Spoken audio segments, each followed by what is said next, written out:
Welcome to Daily Dreamer, the podcast that provides practical tips and insights to help you reach your biggest dreams. Tune in for daily doses of motivation, inspiration, and actionable advice to turn your aspirations into reality. Whether you're looking to find clarity, boost your confidence, or stay on track with your goals, Daily Dreamer is here to guide you every step of the way.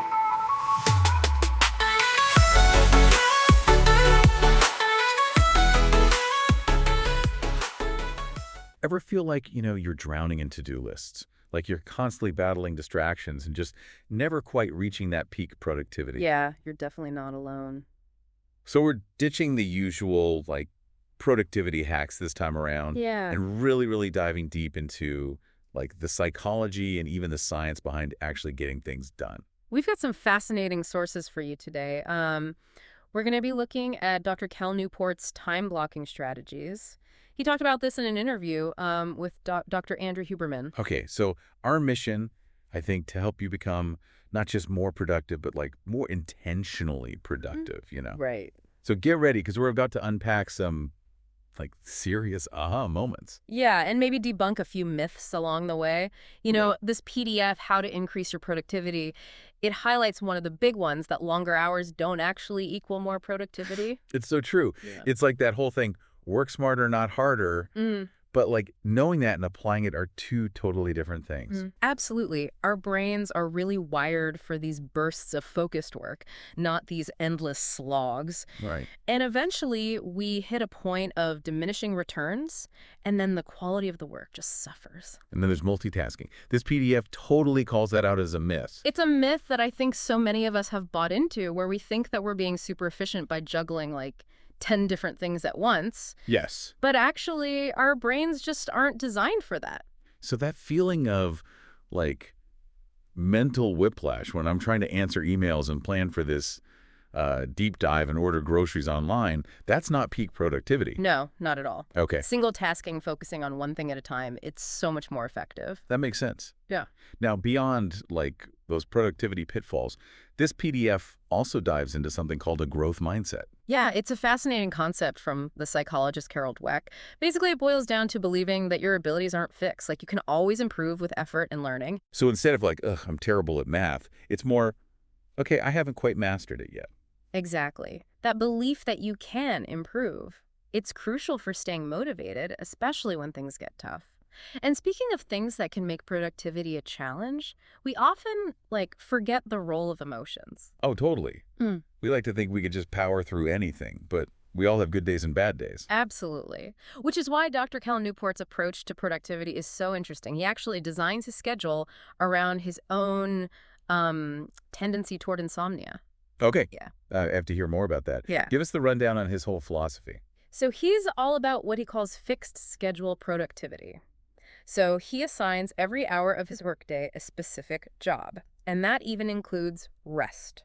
Wow. Yeah. So even if he's feeling super inspired one day, he sticks to the schedule. He does. And there are a couple of key reasons why this works. First, it forces intentionality. Oh. You're not just reacting to whatever pops up. You're making these deliberate choices about how you're spending your time. That makes a lot of sense. What's the second reason? It combats decision fatigue. Oh, yeah? By having a set schedule, you just eliminate that constant, what should I do next, energy drain. And that frees up so much mental space for the actual work. Exactly. I can see how that would be really helpful for someone like him who has to factor in those nights when he might not get a full night's sleep. Exactly. He focuses on the long game of productivity. Right. Thinking about the next month, year, even decade, rather than getting bogged down by the day-to-day fluctuations. A bad night's sleep doesn't derail his entire system. Right. He just adjusts and keeps moving forward. Exactly. I love that. Speaking of adjusting, let's shift gears to some practical strategies that we can all use to kind of boost our own productivity. Yeah. What are some key takeaways from the sources we've got? We've talked about some big picture productivity stuff, but let's get down to the actual stuff we can do. Yeah, let's get practical. What can we actually do to make a difference? It all starts with, prioritizing. Okay. And I'm not talking about your typical urgent versus important matrix here. Right. This Forbes article, it introduces this really cool tool called the bothered-o-meter. Okay. Bothered-o-meter. Yeah, I'm intrigued. How does that work? It's so simple. You basically assess how much a task actually matters to you. Okay. Like, how bothered would you actually be if it didn't get done? So something could be like objectively important, but if I'm not going to lose sleep over it, then maybe it's not a top priority. Exactly. Okay. It helps you cut through all the noise and focus on the stuff that actually, like, aligns with your values and your goals. Love it. Okay, what about routine and structure? Because that came up a lot in the stuff we're looking at. Yeah, our brains, they crave patterns. Right. It's just how we, like, conserve energy for the more demanding stuff. And this is where time blocking comes in. Right, because Dr. Newport is a huge fan of time blocking, right? He is. He Good. swears by it. Okay. Because it provides structure, but with that flexibility built in. Right. Which is important because, life happens. Oh, yeah. Unexpected meetings, Yeah. family stuff, or just like that spontaneous lunch date that you can't miss. Right. All of that. Things come up. Yeah. And time blocking lets you kind of like adapt and adjust while still having that like framework. Right. Okay. Our sources had some other good tips too about routine and structure. Oh, right. Like the 20 ways to boost your productivity article, they said like identify your most productive time of day and then schedule your most important work for those hours. Smart. You really got to capitalize on those peak energy windows. Yeah. And then Dr. Newport was saying he always has this dedicated deep work block every day, even when it's like super busy. Oh, wow. Yeah. Oh. Because that consistency, it builds momentum over time. Right. So it is about structure, but it's also about like knowing yourself. Exactly. Knowing your own rhythms and what actually works for you. 100%. Which brings us to, let's be honest, the biggest productivity killer. Oh, yeah. Distractions. Distractions. The double-edged sword of the digital age. Oh my gosh. We have like instant access to everything. Everything. Information each other. But at what cost? At what cost? Yeah, my phone is basically a dopamine dispenser at this point. Right. And the Forbes article actually called it that, the dopamine trap. Yes. Like it's engineered, these notifications, to hijack our brains. They are. Social media, emails, text messages, they all trigger that reward pathway, and it's so hard to focus on anything else. It is. So how do we break free? Asking for a friend. Well, the good news is all of our sources have some practical solutions. Okay, good. Turning off those pesky notifications, that's a big one. Easier said than done. But yeah, those little red bubbles, they get me every time. They really do, and they fragment your attention all day long. They do. Okay, so besides embracing a little notification silence, what else can we do? A dedicated workspace, that can be super helpful. Okay. Even if it's like, just a corner of your dining room table, Yeah. just having that space that you associate with focus. So working from the couch with like the TV on in the background, probably not the best idea. Probably not the best for, really deep focused work. Okay. Another thing is like, instead of being tethered to email and social media all day, just designating specific times to check them. Right, like maybe I check email for an hour in the morning and an hour in the afternoon, and that's IT. There you go. Okay. And then if you need a little extra help, there are apps that can like temporarily block distracting websites and apps for you. It's like a digital detox for your brain. Exactly. Okay, we have covered so much. Debunking myths, the psychology of all of it, exploring these practical strategies. But there's one more important thing I want to make sure we hit. Yeah, it's easy to get caught up in all the like productivity hacks and stuff. Right. But we got to remember the bigger picture. Sustainability. We're not machines. Right, we have to be able to like pace ourselves.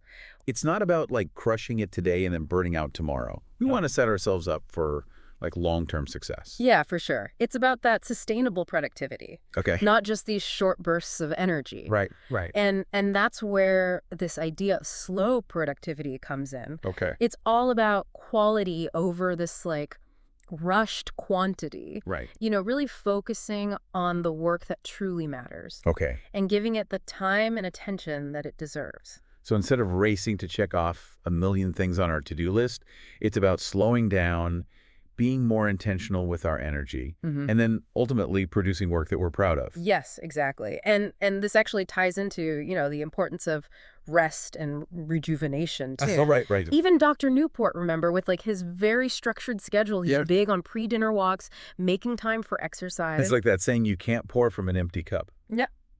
Even like the productivity gurus, they prioritize downtime. They do, yeah. Speaking of Dr. Newport, remember how he mentioned that he actually designs his whole system around the potential for insomnia? Yeah. That really stuck with me. It is such a good example of, self-awareness and playing to your strengths. Right. So instead of viewing insomnia as this, weakness, he's built a system that actually accommodates it. He flipped the script on, like, all the traditional productivity advice. Hmm.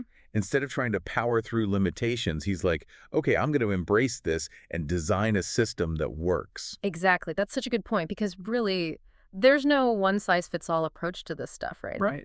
What works for, someone who's a total night owl might be a disaster for, someone who thrives in the morning. You got to figure out what works for you and then, like, design a system that supports your needs and your tendencies. Yeah, and it's about, asking yourself some questions. Okay. When are my peak energy hours? What environment actually helps me focus? What Yeah. are my biggest distractions? And then using the answers to those questions to kind of create a system that maximizes your strengths and minimizes your weaknesses, I guess. Yes. It's about playing that long game. Right. Thinking about what's going to set you up for success, not just today, but weeks, months, years down the road. Exactly. Exactly. Sustainable success, not just a quick fix. Yes. Well said. So as we kind of wrap up this deep dive into the world of productivity, we want to leave you with this final, thought-provoking question. Okay. What if you designed your productivity system around your unique, constraints and tendencies and quirks? Okay. Yeah. What if instead of being like, ugh, this is holding me back, Yeah. you saw those things as opportunities to work smarter, not harder? It's such a good point because it is a paradigm shift for sure. Yeah. But it's one that can lead to, greater focus, greater efficiency, and ultimately just a more fulfilling, productive life. Totally, totally. Yeah. Well, on that note, I think we'll sign off. We hope that this deep dive has given you some things to think about, some practical strategies to try, Yes. and, maybe even a renewed sense of excitement about what you can do, your own productivity potential. Yes. Go experiment and see what works. And remember, the most effective system is the one you actually stick with.